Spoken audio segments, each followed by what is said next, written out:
We can be a church right now, 2016, and we can act as a church, have the liberty, the freedom to worship as a church, not because,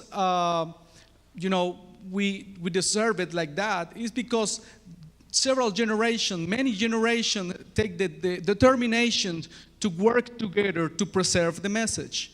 There is many generations behind us, and they preserve the mission, they preserve the message. But it is very interesting because the first gospel of the New Testament has been written 60 years after Jesus born. So when Jesus ascends to the heaven, sometime I was talking with my church this morning. I preached the same message, and I told sometime in my country, for example, we had a president for maybe 2.5 years that he was so bad in the 90s, so bad. He made so horrible things to my country.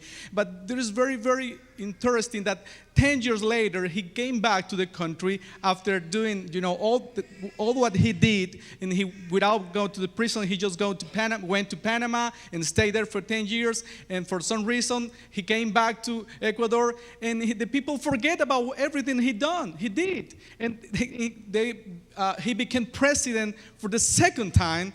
And he did crazy things again. And this time, he only lasted for 6 months in the power.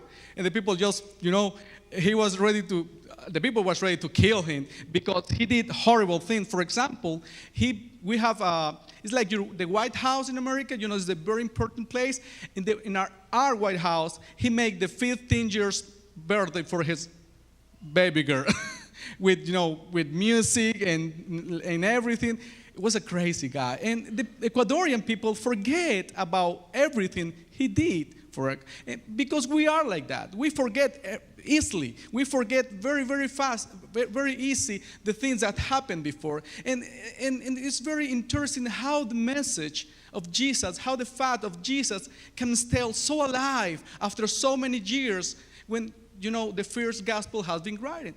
But it's because the effort of generations that they embrace the mission, they embrace the message, they embrace the idea about to keep the fire burning. But it's not only just the disciples, because the disciples, the apostles, they were not the eternal youth that they carried the mission by themselves. No, they have to make teams with generations younger than them, so they can share with these new generations the mission, the passion for God.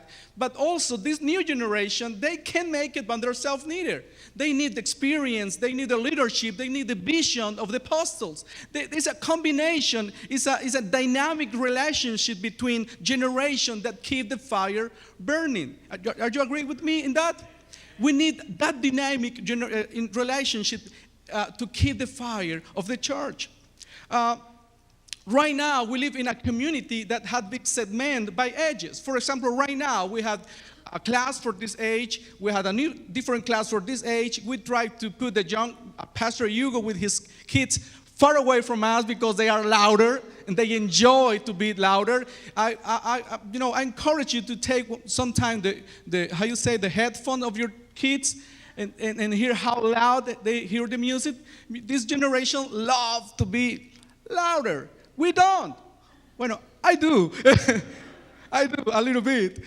And because we are different, the problem is not to be different. The problem is not to try to, as a church, to please each generation. That's not the problem. That's not wrong. It's wrong if we forget that even the difference, we had a mission as generation.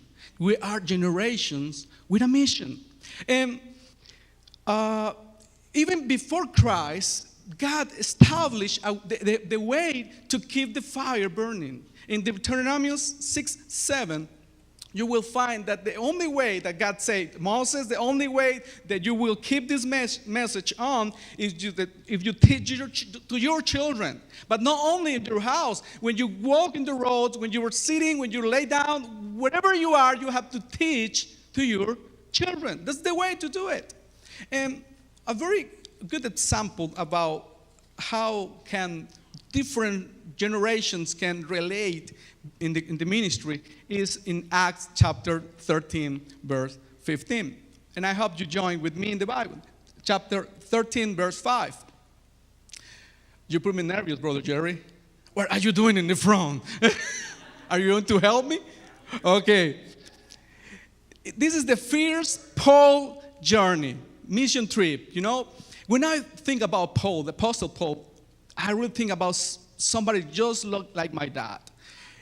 Somebody that loved the excellence, had a spirit of excellence. He liked to do everything good, everything perfect, everything have to do in the right way. When I think about Paul, I think that kind of person. And you know what? And he takes somebody with him, his very close friend, Barnabas, with him to his first mission trip. And this is, I think this is the central part of my sermon. So I pray you can understand me. If you don't, your soul will understand me. But when Paul made a team with Barnabas to go to his first mission trip, they already have a reputation between the Christian church in that time. They already have a name between the apostles. Even Barnabas, for example, has a very good reputation that his real name was Joseph. But the apostle changed his name for Barnabas. That means son of encouragement. And because the spirit of Barnabas, it has a very sweet spirit, a very, very paternal spirit. But and Paul, you know, more strong will with a maybe, very. It takes somebody more soft than him to be a team, to make, you know, the trip get farther. Anyway, Barnabas makes something. He invites somebody to the first mission trip, and somebody. The Bible, some writers think that this young guy, this next generation guy, was his cousin. We don't know. Somebody say that it's Peter's son. Maybe it was Peter's spiritual son. We don't know, but his name was John Mark. John Mark went to the first mission trip. And I remember when it was my first mission trip. I was in my 19 years old maybe, and I heard about a city in Peru. And somebody asked me, Christian, do you want to go to that mission trip? It's going to be to Huánuco. And I heard Huánuco, yeah, great. It's my first mission trip. You know, I never get out of my country before. It was my first experience being, you know, missionary. So I was excited. So I raised money, I saved money, I worked hard, I put everything together to go to my first mission trip. So when I talked with a friend about my first mission trip, he said, where are you going? I'm going to a town called Huánuco. He said, oh my gosh, you don't want to go there. Why? It's so hot. You can't breathe. You hardly breathe. There is nothing there. It's so cold, and there is no food. No, I had to go. It's my first mission trip, you know. And I did it because my idea about mission trip is about Americans. Because for me, missionaries means being white and be popular. And when you go to the park, everybody is around you because you speak weird English. That's my idea about a mission trip. You understand what I say? You know, it's a mission trip. I will be in the park. Everybody is going to be around me. I will be so popular. I want to be that kind of, you know. And he explained me, you know, you're not that white. You don't speak another language. You speak Spanish just like them. So this mission trip is not going to be as you think. So, you know, maybe you have to think about it. Anyway, for some reason, the overseer of the Church of God don't accept me because he said, you are too young. Is now, after so many years, I praise God that they went there. It was really bad. Then they moved me, they sent me to the capital of the country, to Lima. And yes, I do a great mission team because I meet Betsy there. Oh, yeah, my first mission trip. Well, so John Mark, when I think about John Mark, I think the same thing like me. Oh, it's a mission trip. It's going to be fun. I will meet many people. I will hear different, you know, stories, different languages. I will eat different food. It's going to be fun. But he don't know that who was leading that mission trip, but Apostle Paul. If you know the Apostle Paul mission trips, 2 of them, he almost died because their ship broke down. So because he puts himself in so dangerous places, in positions. So when the very first mission trip with John Mark, maybe in the beginning of the trip, he said, "Oh my God, this is not what I was thinking about. I give up. I quit." And he gave up, and he quit.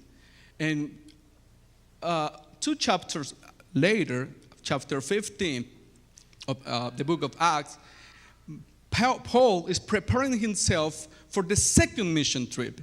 And he's thinking about his friend Barnabas, because he's a perfect partner for the mission. He's a perfect, he complete the circle with him. So he was calling, "Barnabas, are you ready for the second mission trip?" "Yes, I am." And then Barnabas says something that, rise up a small problem. Barnabas say, "Yeah, let's take John Mark again with us this time."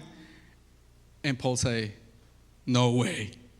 I will not go with John Mark even to the corner." This is an Ecuadorian phrase.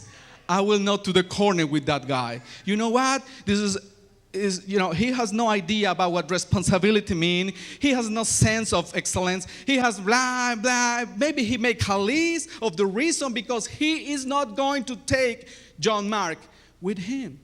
And then Paul say, Barnabas say, hey, Paul, think about it. Man, give him another chance. He can make it. He used this time to think, to reflect, to pray, to prepare himself.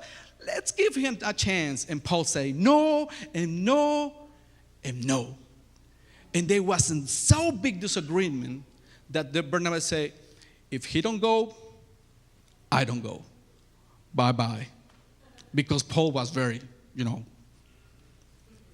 like my boss. We're going to do the right thing. I love my boss. And this is something good about Pastor David. Pastor David has been teaching me.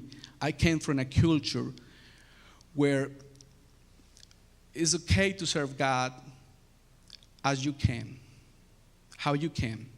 Your gift.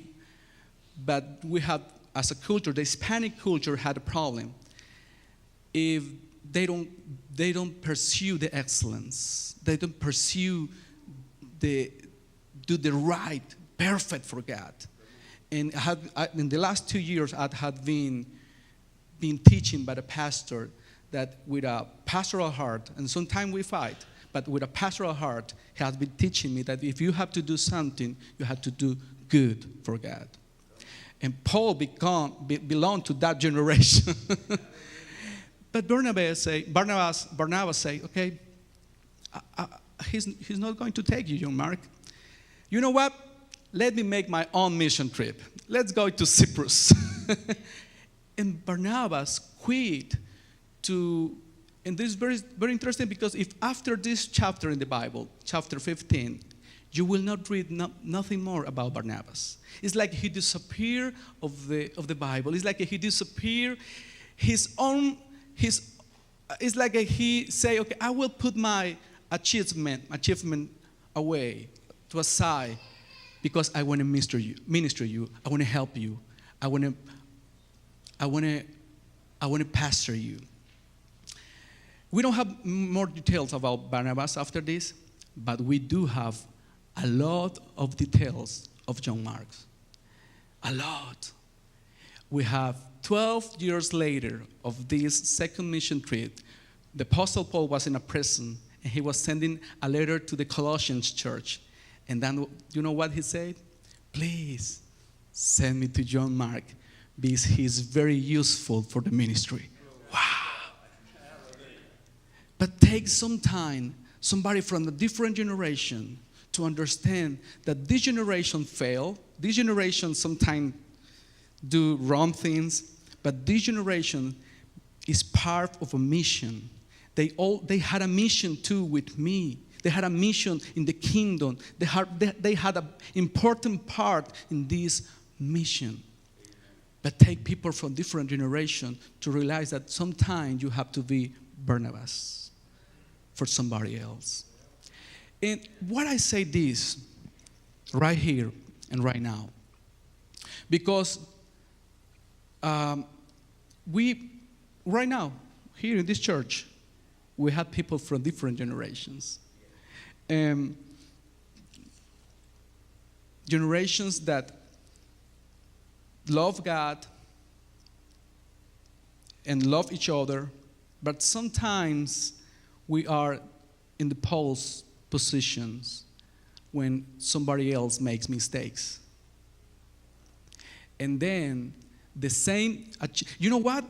I read a lot about the generation the last 2 weeks. And when I began to read about the silent generation and the baby boomers, I found, oh my gosh, so good information. For example, the silent generation and the baby boomers they bring some kind of revival to the Christian church. The baby boomers, they put their Christian, the message of salvation to their life, to their own schedule. For example, the baby boomers, if they were doctors, they create Christian hospitals. If they were teachers, they create Christian schools. If they were business people, they create business openly Christian. The baby boomers take the message in their own life.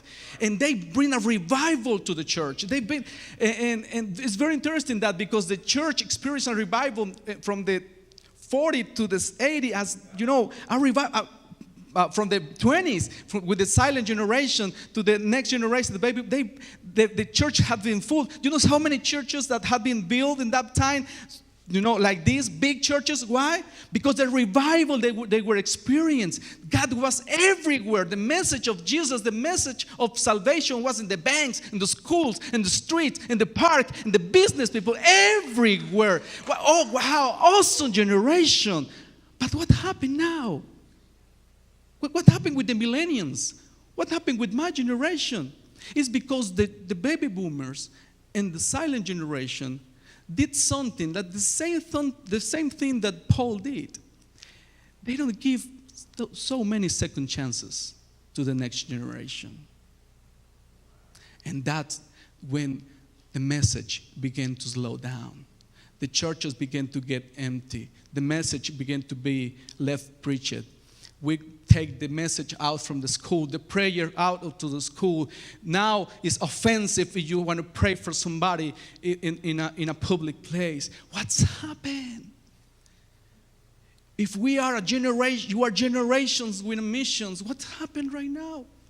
We need to understand is that sometimes the generations, like the baby boomers and the silent generation, even the Generation X, they are without so excellent a spirit to do everything for God.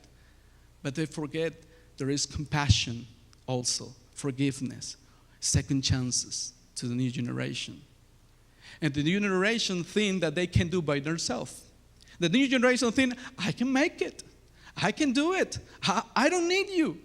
And what happened is that the mission began to be weak and weak and weak and weak. So, but praise the Lord. Praise God.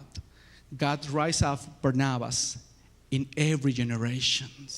Barnabas that believe in you, believe in me. And when you make mistake, you don't kick you. You say kick you.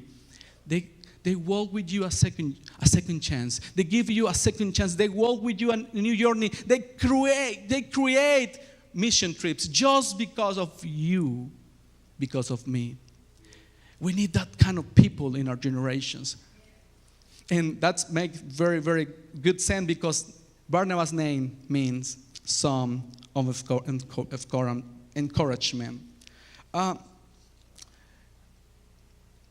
It's very interesting because John Mark, we don't have many details about Barnabas later. But we found through the Bible that John Mark became a very strong leader. He became the bishop of Alexandria. How you pronounce that? Alexandria. Today is Egypt. And because of that bishop, that place, many preachers go through him, through his ministry, to preach through all Africa. But also, you know who wrote the first gospel in the New Testament? John Mark. He's a first writer of the New Testament, of the gospel.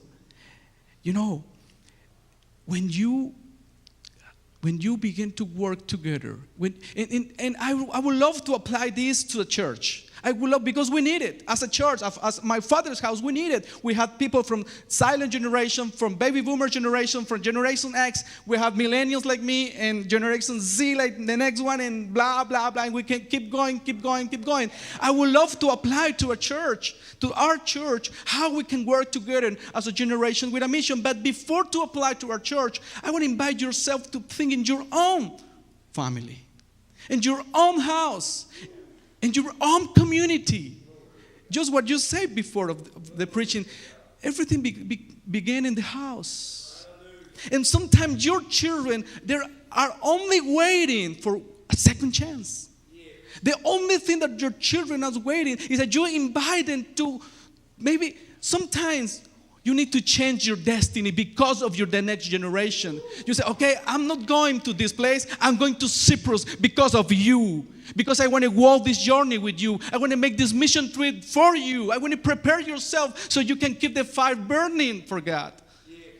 When I was very little, I don't have brothers and sisters. My mother, she has a phrase that she always did it, always. Even when she lived in Europe for 5 years, she did it in Spain. She said, nobody can listen God's voice with an empty belly. She said that. And I will explain you that, because I saw your face like, what did he say? What he spoke French? What did he speak? My mom said that you can't hear God's word if you are hungry. So every Sunday morning, she wake up, she prepared a lot of breakfast, and she walked many blocks from my house, and she brought kids to my house to eat breakfast, and then she take them to the Sunday school. In the beginning was 5, 10, 15, 20, but then was 30, 35, 40 in my house. You know, and sometimes I was sleeping and was so loud, "Wah! Christian, wake up, I need your help." Hey, Mom, I want to sleep. But I remember sometimes she said, okay, wake up or wake up. There's no chances. You have to do it. And I remember okay, you have to go with me now because there's many kids, I need help. So you go that street, and you go that street. And I was with so bad, bad attitude like this. Okay, I'm going. And I remember that I say, I will not call anybody. If they want to come, they have to follow me. And I will walk fast so they get lost. And I remember that I was walking like this. And all the kids were like this. And sometimes I had 40 kids behind me walking like this. And they came to my house. And the pastor in that time, one day he came to our house and he saw so many kids in my house. He, "Hey, Sister Jacinta, there's too many for your house. Maybe you had to use a church." "Oh, Pastor, thank you so much." Why he did that? Because after that we had to take 200 kids to eat breakfast in the church. And of course, that journey was awful for me in that time. Like, oh my gosh. But then, one day, my mom has to go to take care of my grandfather because he was in the hospital. And was nobody able to pick the kids for breakfast. And I did it. And I found a joy, an indescribable joy, doing something that before I did it with anger.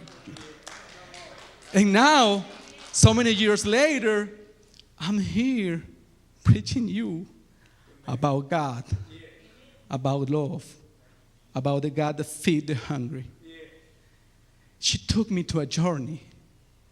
She changed her own schedule.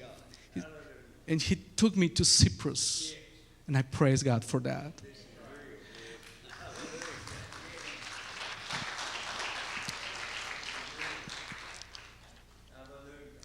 Church, there is a message that we still need to preach. Jesus saved, Jesus healed, Jesus baptized, and Jesus come again.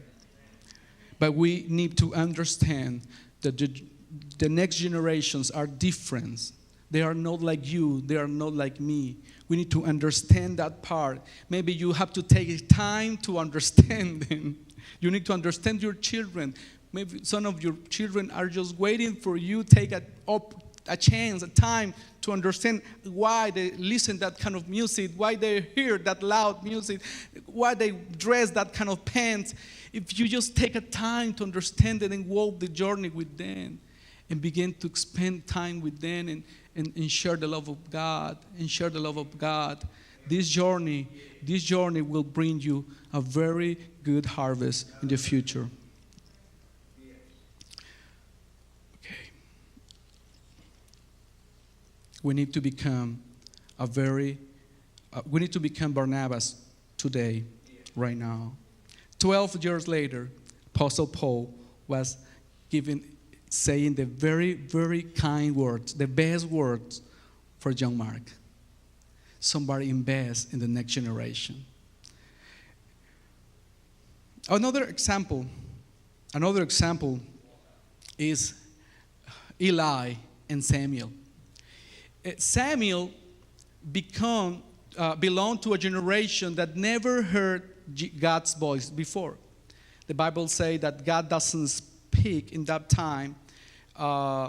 And so Samuel, living in the temple, living with the priests, he never heard the God's voice before. Eli, he has, developed, okay, before that. So, and this is very interesting because this situation, this spiritual gift that Samuel doesn't develop because he didn't experience the opportunity to hear God's voice, put him in a situation, a very hard situation one day when he was sleeping and he heard his name being called, Samuel. And of course he thought, okay, it's Eli. And he went to Eli's bed and said, hey, what do you need? No, I don't need nothing. I didn't call you. Oh, okay. He went back to his bed. For a second time, he heard the voice, Samuel.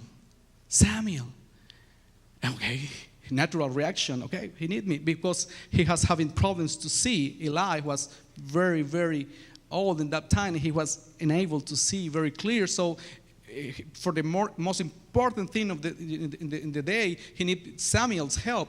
So in this time, for second time, Samuel went to Eli's bed and said, yeah, what do you need? And Eli said, I didn't call you, son. Go back to the bed.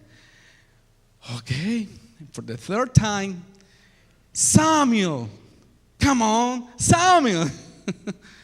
And Samuel, for the third time, he went to Eli's bed. Yes, what do you need? And then Eli said, oh, I know that. I know what's going on.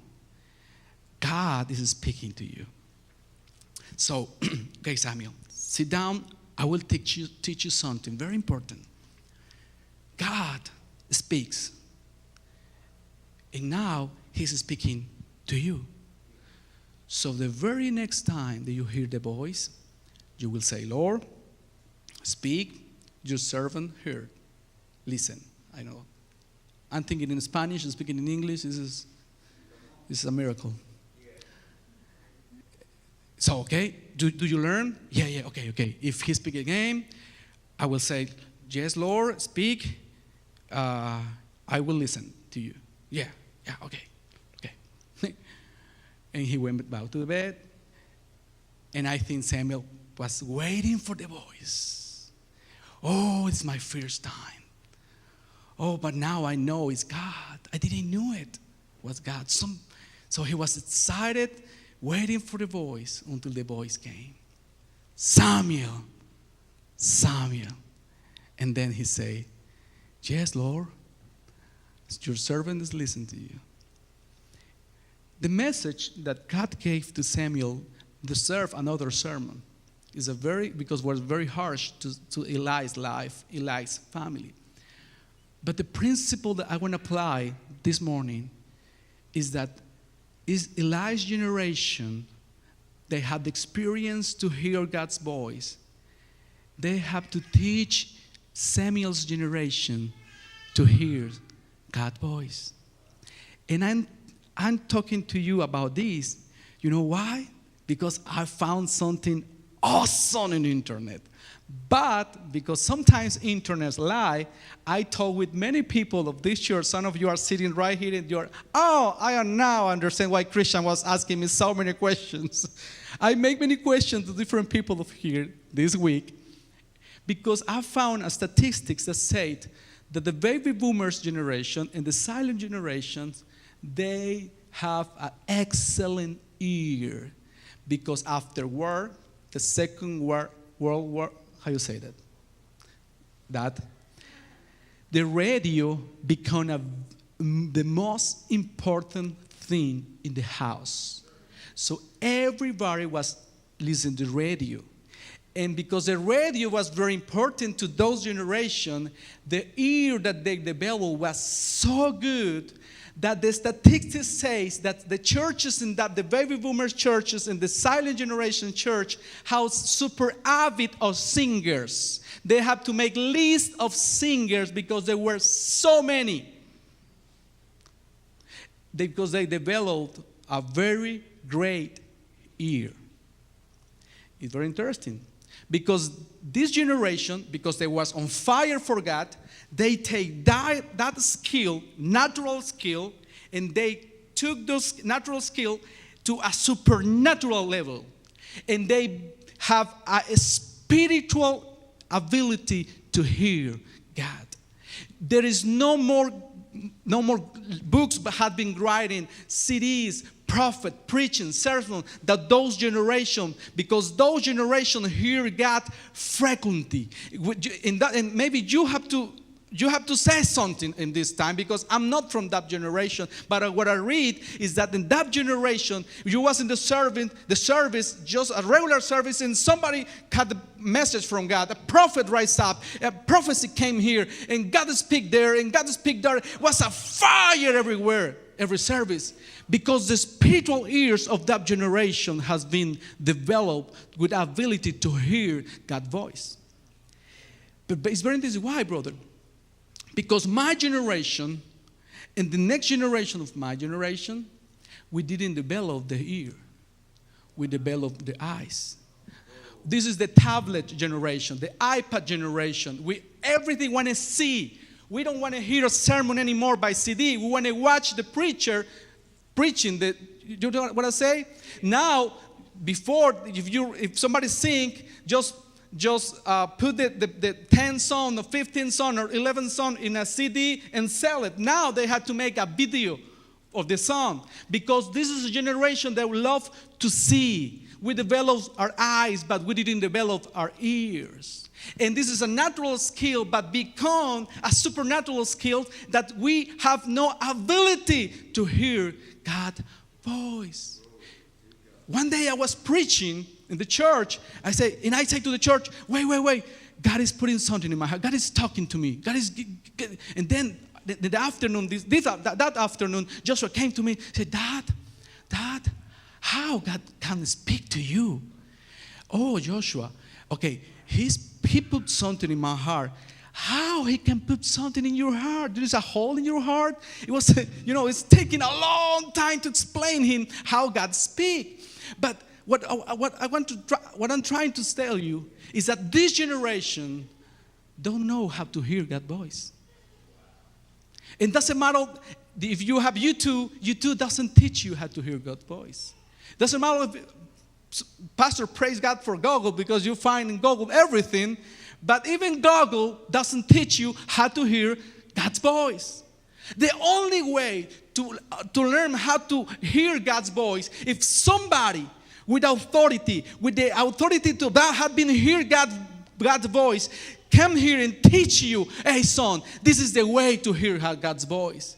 And Eli understand that principle and say, God is speaking to him for 3 times and he didn't understand, he didn't receive, he didn't listen. Why? Because he don't know. I need to teach him.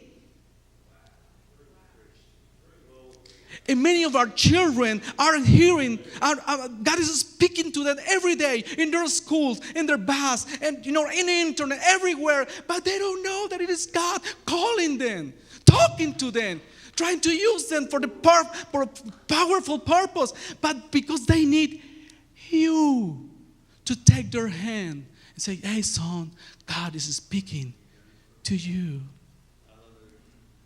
Church, we are generations with a mission. We need each other. We can make it without you. We can make it. It's not just energy. Oh, we have the energy. The millennials, we are. This is another fact that I found in internet. Every generation thinks that they are smarter than the other. Every generation thinks, oh, my generation is smarter. Sometimes Tiana say, Mom, hey, Tiana, what's going on? She don't understand how to do that. Because every generation thinks my generation is the best one. But you don't understand. Well, we all are generation with a mission. We all need each other. We need your experience. We need your passion. We need your energy. We need your skills. We need each generation. Because only if the generations put together the effort, we can put this message 2,000 more years if Jesus doesn't come before.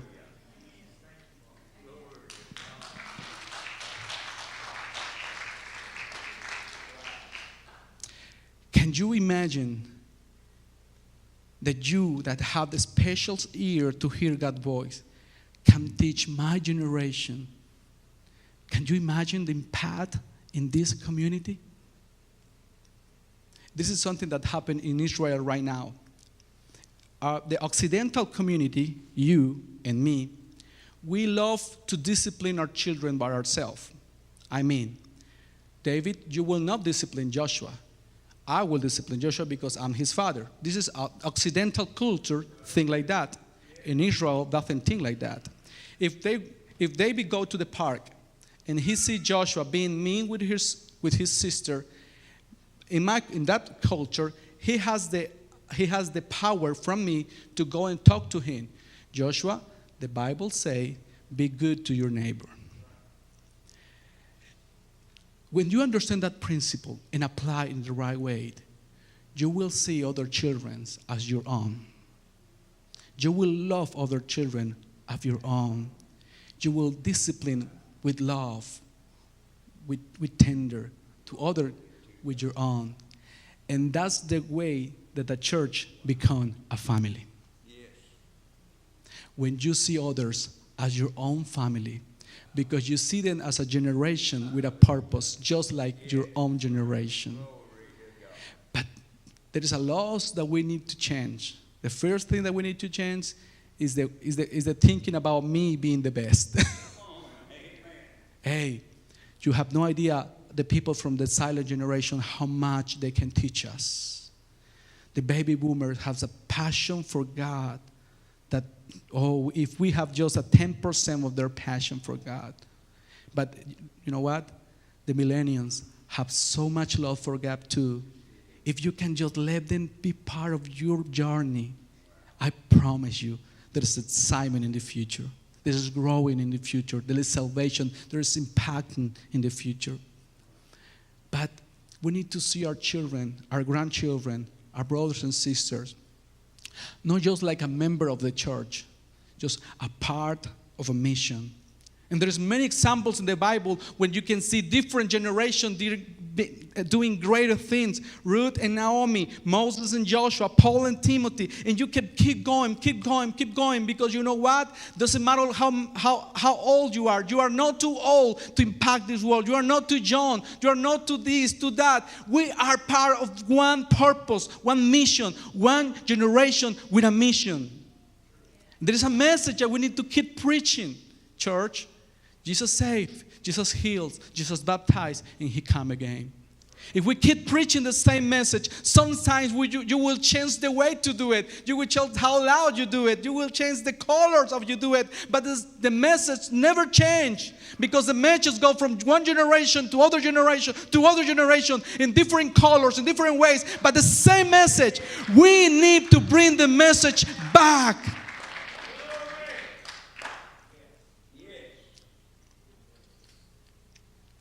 Church, what if you think today about how I can join the new generations to fulfill the mission that I had ahead?